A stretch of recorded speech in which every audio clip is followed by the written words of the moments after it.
right, welcome in hockey fans in the desert Southwest, around the United States, around the world. Internationally, you'll know that my first guest, and I'm pleased to have him on as my first guest for the Sunday special here at IcetimeHockeySW.com.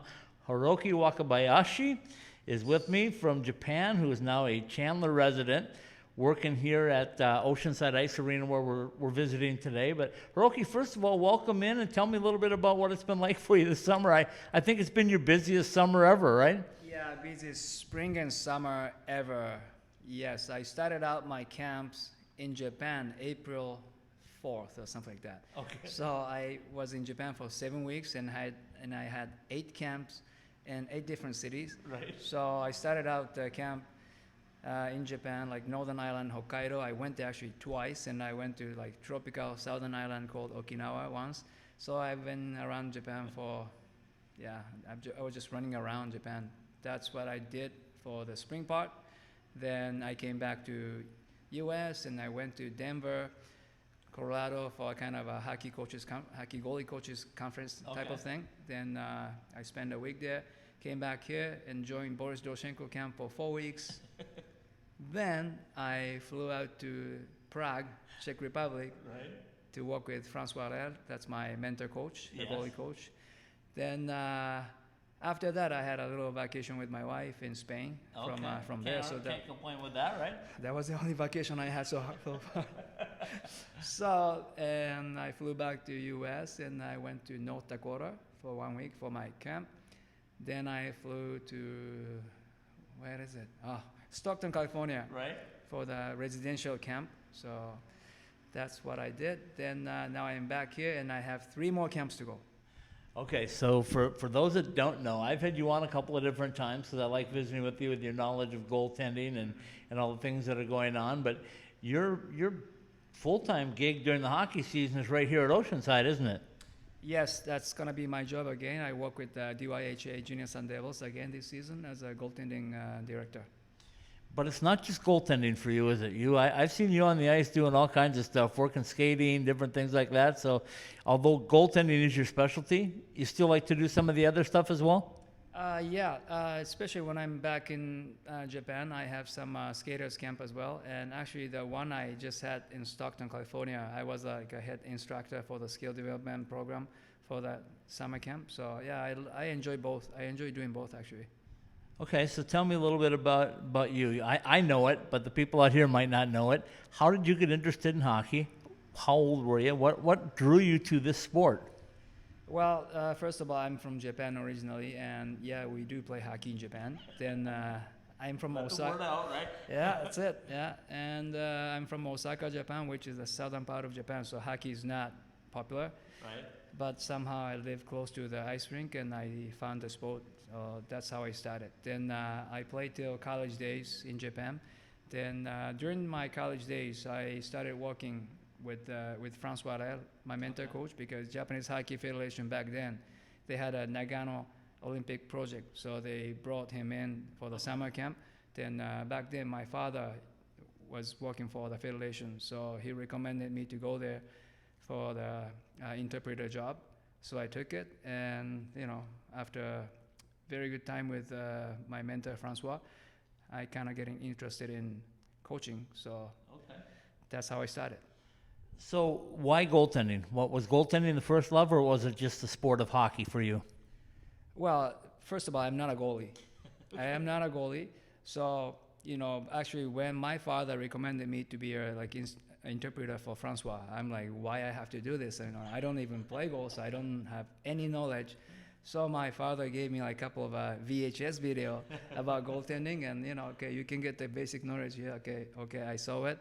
Then I met Francois Rel, and as many know, he's like a legend goalie coach who invented the modern time goaltending style.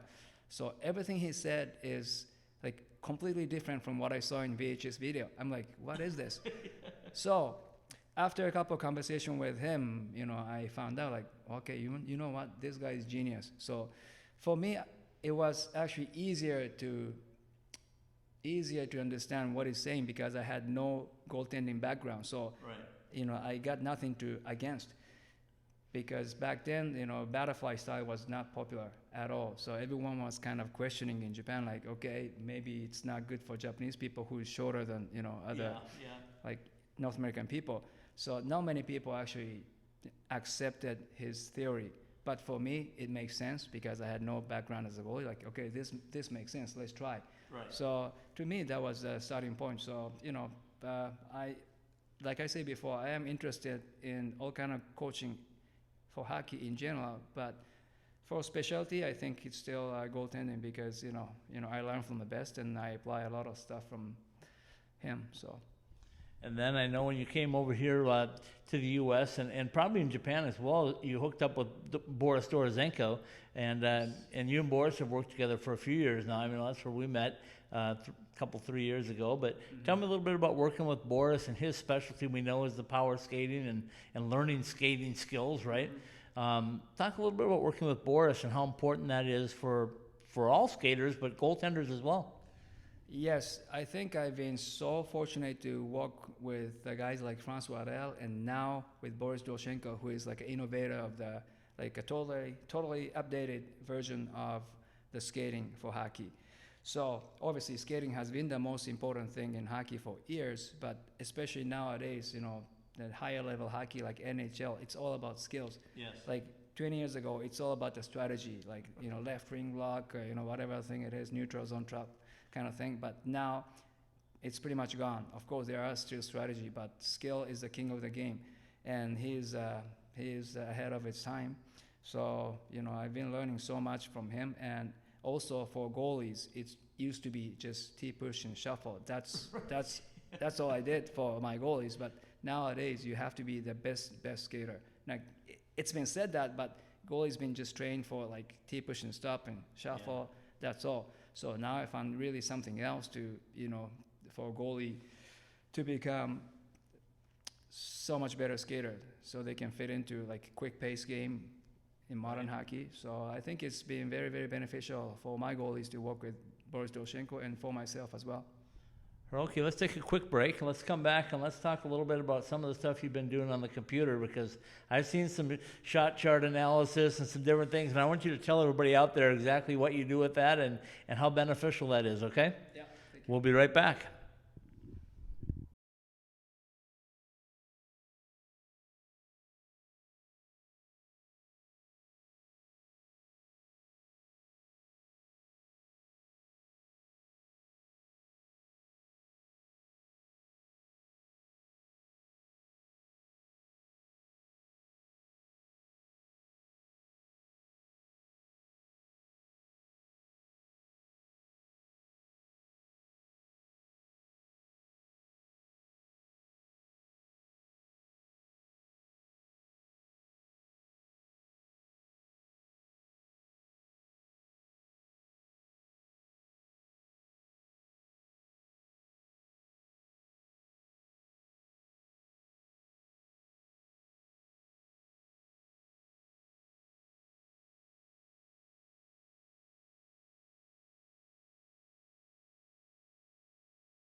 All right, welcome back in, hockey fans. It's another Sunday special, the first one of the season. I'm pleased to bring in my Japanese friend, HIROKI Wakabayashi, with me. And HIROKI, that the first time I met you, I really struggled to get your name pronounced correctly. Am I doing better?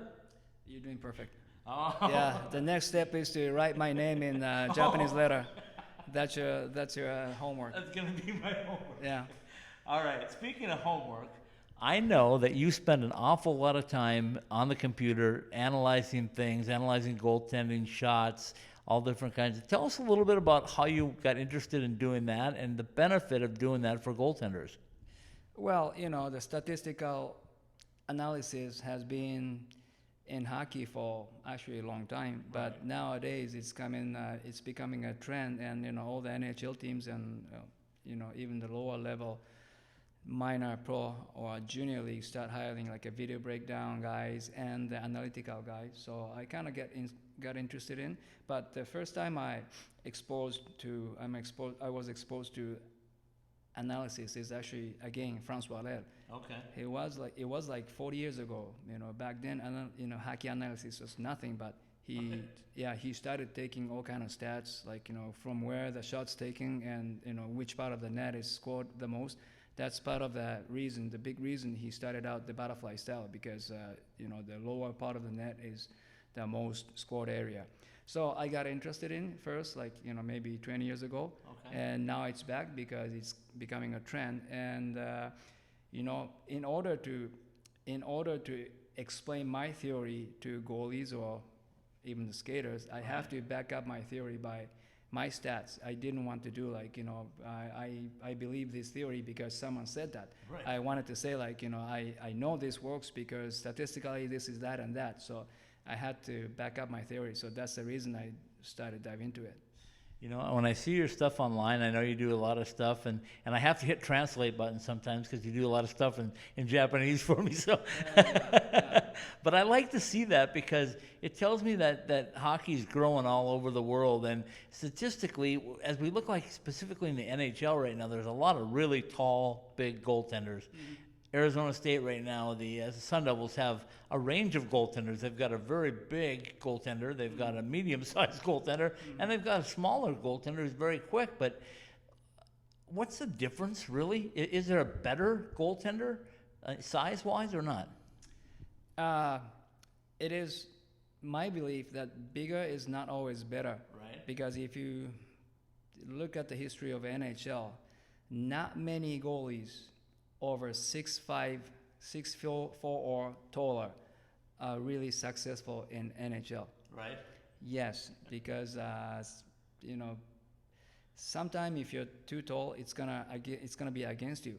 If you think about that, like if you have like 6'7", like a Ben Bishop size, your 5-hole is gonna expose the top net. Right. It's funny to sound, but it is true because your 5-hole is so tall, so high. So that means you have to be on your knees all the time to stop any kind of shots because your upper body is doing nothing if you just stand up. And being that side, being on your knees for the longest time does not help your knees health, you know what I mean? Yeah. So I think bigger goalies tend to get injured more often. I don't know about the statistic, but I feel like that way. And for bigger goalies, it's not easy to move around the crease because it's very, very, very tough to control your body. So I would say the optimal size right now is about 6'2", 6'3", I guess. Okay. So that's what I think. Okay, so when we talk about different styles of goaltending, like you said, a lot of people have gone to the butterfly style now. Also, the goaltenders are starting to play the puck a lot more. I know that I saw you today working with some of those with some of your goalies on the private lessons today, but how important is playing the puck? Do coaches at the upper level of the game want goaltenders that can do that? I think so. And the thing is, I always talk to my goalies about this. Like, let's say you're going to like junior league tryout or whatever. Pretty much all the goalies can stop the puck because the skill level of the goalies are so much higher than before. Right. So if you wanna show off your skills, stopping the puck is not enough. Yeah. Pretty much, anyone can stop the puck. So if you can handle the puck and help the defenseman, that's gonna be the big asset for yourself and for your team as well. Okay, so we talked a little bit about that. Talk about the statistics that you're putting together. Are there shooting areas? Are there areas that goalies are more susceptible to giving up goals from what you've seen with your stats? This is nothing new, but net front, I would say like inside hash mark and down area. NHL, 52% of the goals are scored from the net front, 52. Yeah, so if you include the side slot a little bit, it's going to be like 70%. Right. It's pretty amazing to see. So when I took my stats, I also took like how the play developed till before it actually scored. Right. So I tracked down pre-shot number 2, 3, and 1, which means 3 steps behind, 2 steps behind, 1 step behind the play. It's quite interesting. The 3 step behind the goal, behind the actual goal scored.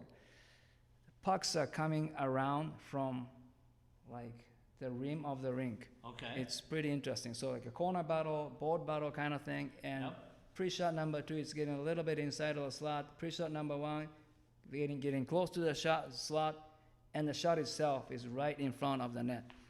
So that's how the scoring pattern is developed. So does that also apply to rebound goals, or was that completely separate?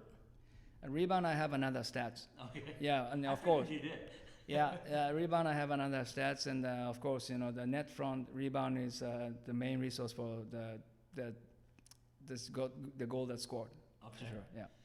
So when we talk about training a goaltender, I know you work an awful lot with another goaltender in front of the goaltender, screening him. Yeah. I saw you work on that several times on some of the clips and things, but what's the biggest purpose for that? Well, talk about the statistic again. Yeah. It's about 30%, no, 25% of the goal scored in NHL is a screenshot. Okay. And in power play, it's over 40%. Okay. So it's a big number. And obviously, if you cannot see the shot, it's very tough to make the save. So you really have to work on how to find the release and how to calculate where the puck is going behind the screen, kind of thing. That was what I was going to ask you next. If you're teaching the goaltender how to do that, are you teaching him to look at the shooter's release point, or what is the goaltender trying to focus on to make that save with somebody or a couple bodies in front of him? Well, first of all, if you're not looking at the release, it's almost impossible to find the puck anymore. Yeah. Because you can talk about tracking the puck to your body. You can track the puck when the puck hit your body, yes, but it has to start when the puck coming off the stick. If you're not seeing the puck coming off the stick, you cannot calculate where the puck is going. So it's almost impossible to take the shot. All right, let's take another quick break. Let's come back and let's talk a little bit about the Arizona State Sun Devil NCAA team that made a trip close to where you're from, in China this time. And you can tell us a little bit about what they're experiencing over there and what they need to do to continue to earn wins. They got their first one last night as we record this one.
All right, we're back with the IcetimeHockeySW.com Sunday special, the first one of the year.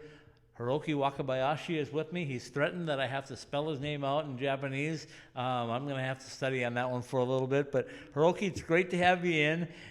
I wanted to make you the first guest, first of all, because I know you have a lot of interesting things to talk about. Second of all, it was very unusual when the Arizona State Sun Devil NCAA hockey team found out that they were going to make a trip to China. I mean, they're going into Asia, right, to start playing hockey, and they brought them in much earlier than they normally would be. They came in the end of July for practice.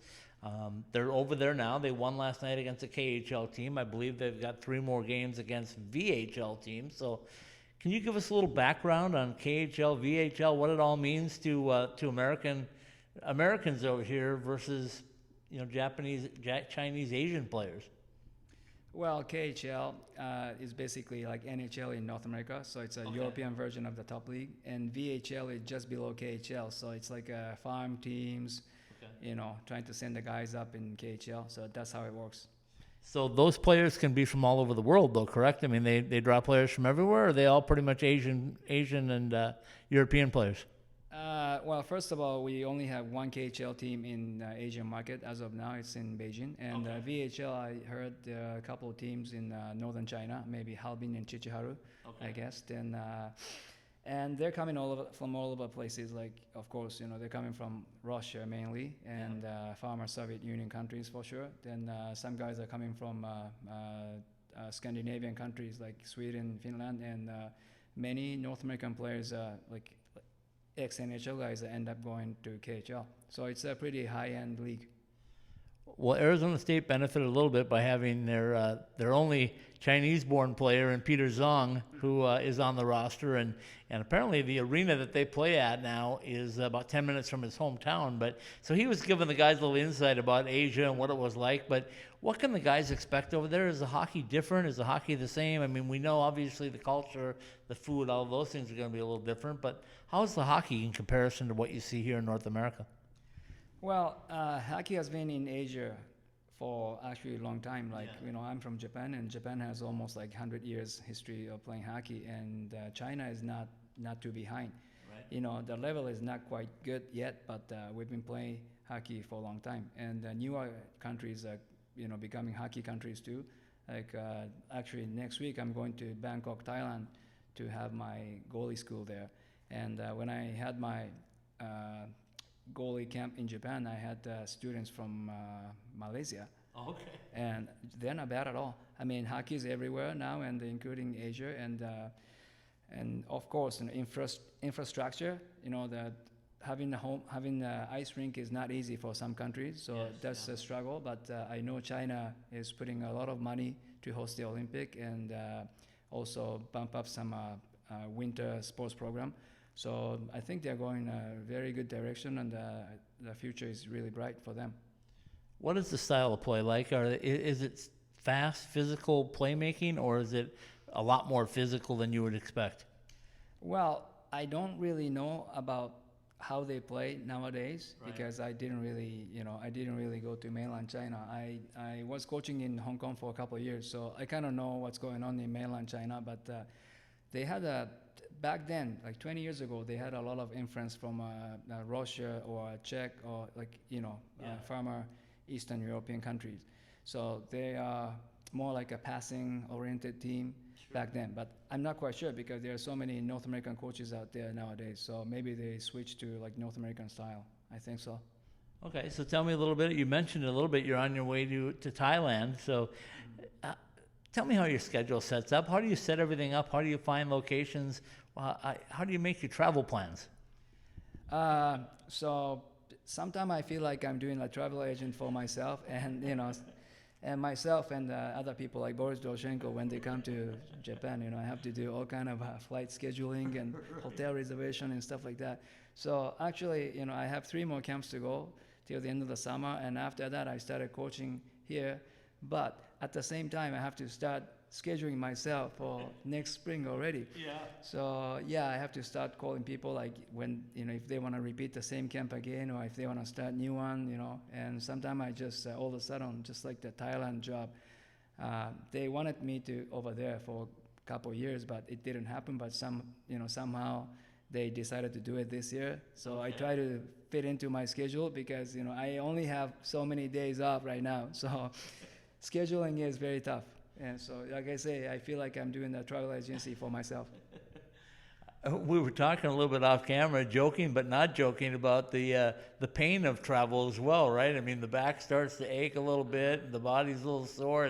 It's adjustment, right? When you're flying 13 or more hours to get to another destination, it's rough on the body, isn't it?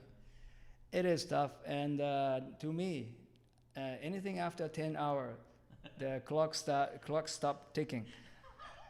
So 10 hours I can take it. Right. When I go back to Japan, it's about 10, 11 hours. So just, watch a couple movies and maybe a couple beers. And after that, I'm like, okay, sleep, wake up, and 2 hours left, right?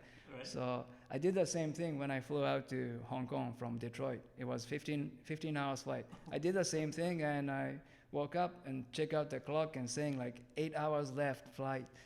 Like someone please kill me. All right, let's take another quick break. Let's come back and wrap things up. We'll talk a little bit about the worldhockeylab.com, right? Yeah. which is your website, how people can get in touch with them. And we'll talk a little bit about the specifics of the logo you have in your jacket, the Junior Sun Devils in DYHA, right? Yeah. All right, we'll be right back and wrap things up with the first Sunday special of the season.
All right, welcome back in, hockey fans all over the world. I have my international star with me. I've got HIROKI Wakabayashi with me. He's from Japan, but I know he makes Chandler home a little bit of the time anyway, when he's not on the road. He also is the director of goaltending instruction for DYHA here at Oceanside and the Junior Sun Devils. But he also has his own business in the worldhockeylab.com, correct? Yes. All right, so HIROKI, first of all, let's talk about that. How did it get started?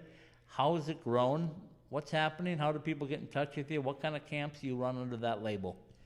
Okay, so World Hockey Lab, I started this program about 4 years ago, and when I came to US with a green card, I wanted to start my business as hockey coach.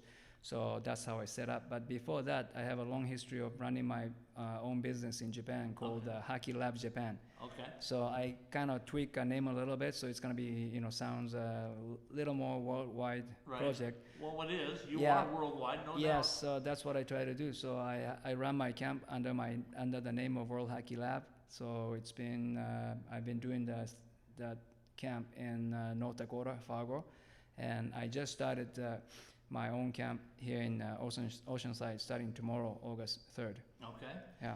So you'll be working specifically with goaltenders here, or will it be skaters as well?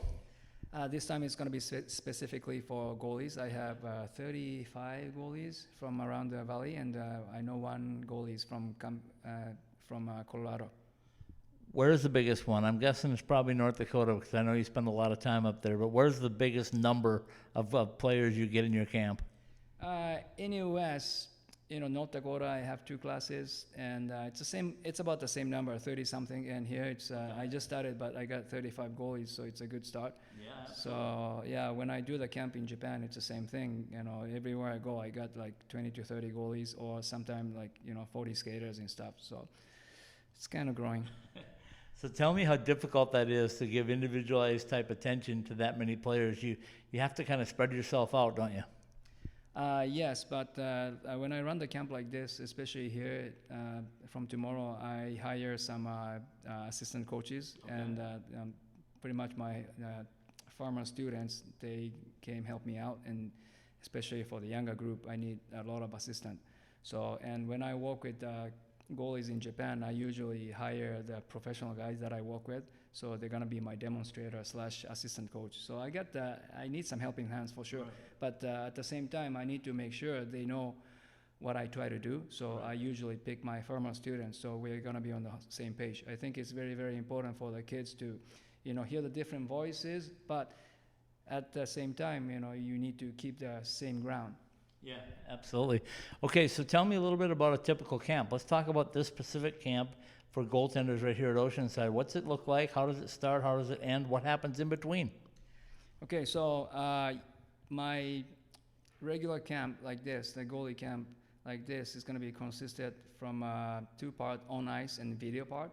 Okay. So let's talk about the camp starting from tomorrow. We got 2 hours and 10 minutes of ice time. Okay. Then after that, I bring all the goalies together in the video room and show the video.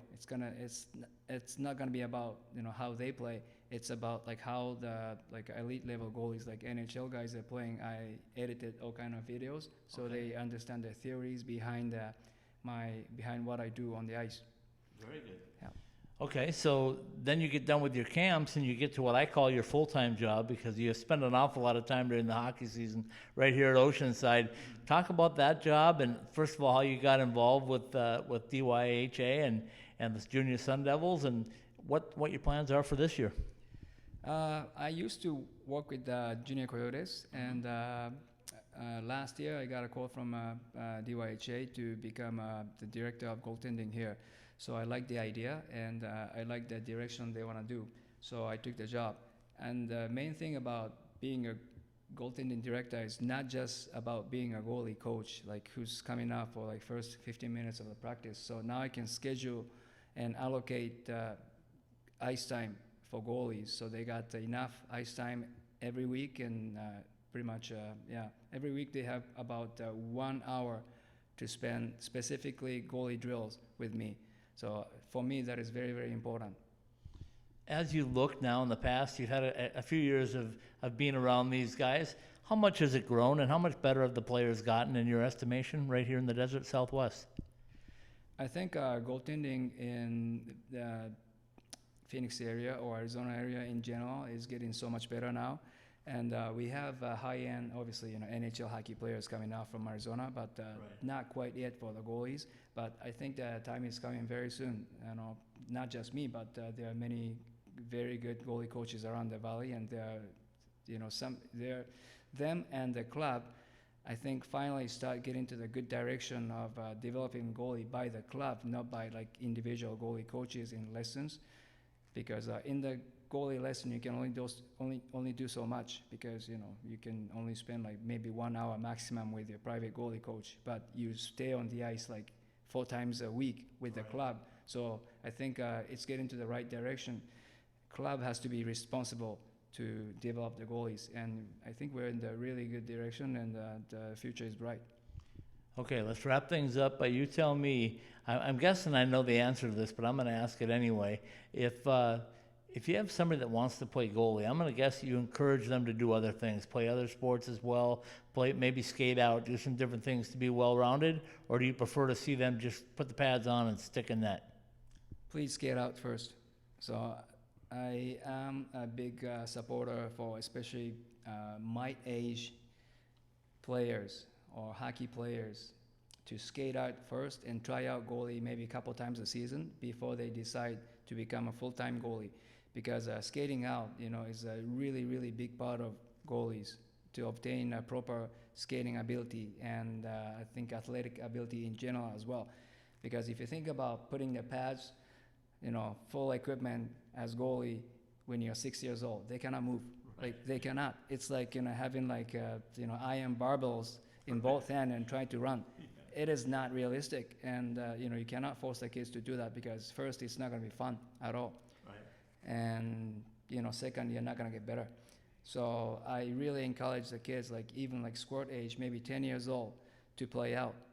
So I think that will be the biggest asset for goalies nowadays. You need to be able to skate, and shooting as well.